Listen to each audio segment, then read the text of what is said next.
Hey friends, Cam with Sims Fishing Products here. Today we're going to talk about simple repair, easy to do at home. If you ever go out and you find yourself getting pinholes, that can be fixed as well, but this is going to be something different. We're going to talk to you today about patching a tear or a larger hole in your waders that AquaSeal simply can't cover.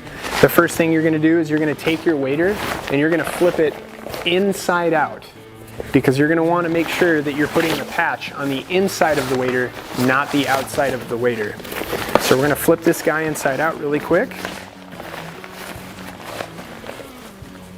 And I got this tear in my tributary wader from a barbed wire fence. It happens to all of us.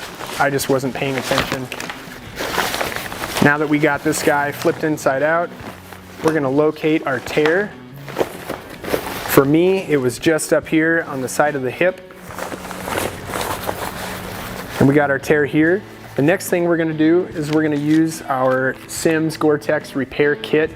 Now this kit doesn't have to be used with Gore-Tex waders only. It can be used with the tributary like you see here, or the Freestone, which is made out of Toray fabric. So this kit is good for all of our waders. What's inside is it's going to have your patch kit, and you're going to have your tube of AquaSeal. The important thing to note with this patch is that it does have a backing on it.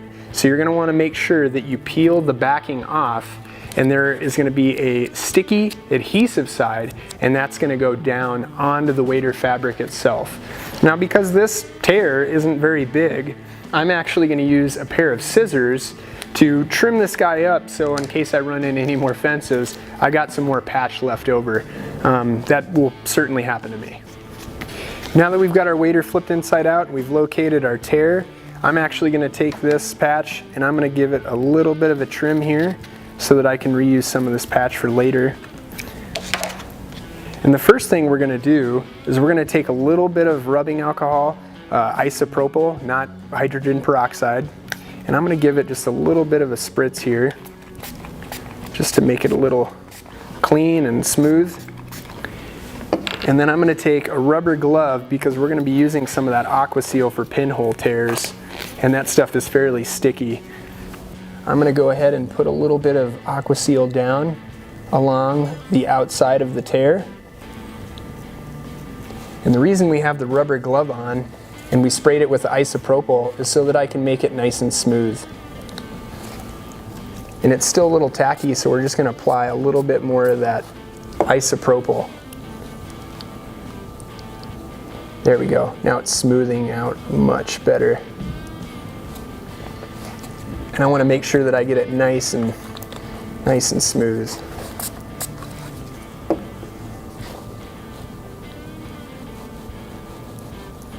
Excellent.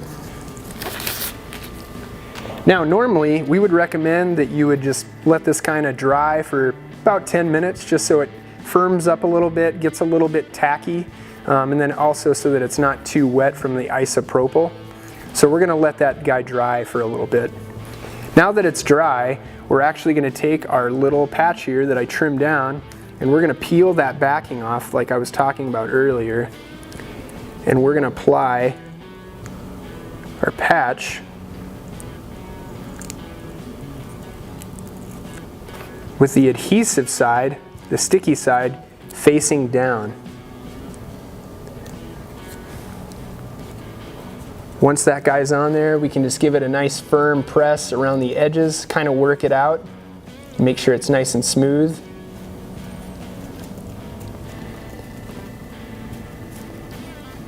And I usually am fairly liberal with my application of the AquaSeal, just to make sure that it goes all the way around that.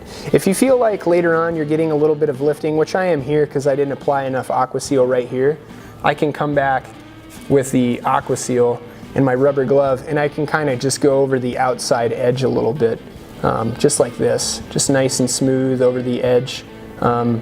Something to keep in mind too with this AquaSeal, a little bit of this goes a long way, so you don't necessarily need to use a whole tube for the patch. So see how we're just going along the outside corner of this guy, nice and smooth. And I got a little bit of excess here, and I can certainly clean that up with a little bit of that Aqua Seal as I drag along the top here. And then of course, again, with a little bit of isopropyl and the rubber glove just to smooth it out. Now that we got the patch on there and it's in place, I'm gonna just spritz it with a little bit of that isopropyl alcohol from earlier so that I can go back over the outside edges here and just smooth that down so it's nice and even and it's not gonna rub or catch on much underneath the wader. Now it's important too that once we have this done, we let it dry. So ideally you should at least let it dry for 8 hours. If you can let it dry overnight, that's even better. I'm not going fishing till tomorrow evening, so I'm gonna let this guy dry overnight and it should be good to go. If you run into an issue where, say, this tear is much larger than the patch that you got in your kit, not to worry, we can make this repair here in-house. Now how do you do that? You just go to simsfishing.com and at the bottom of the page, go ahead and click on Repair Center and it'll pull up a repair form. You're gonna wanna fill that guy out. We'll generate a case number for you and then you can simply send it in to us and we can make the repair here in-house. Easy to do. Thanks for joining us.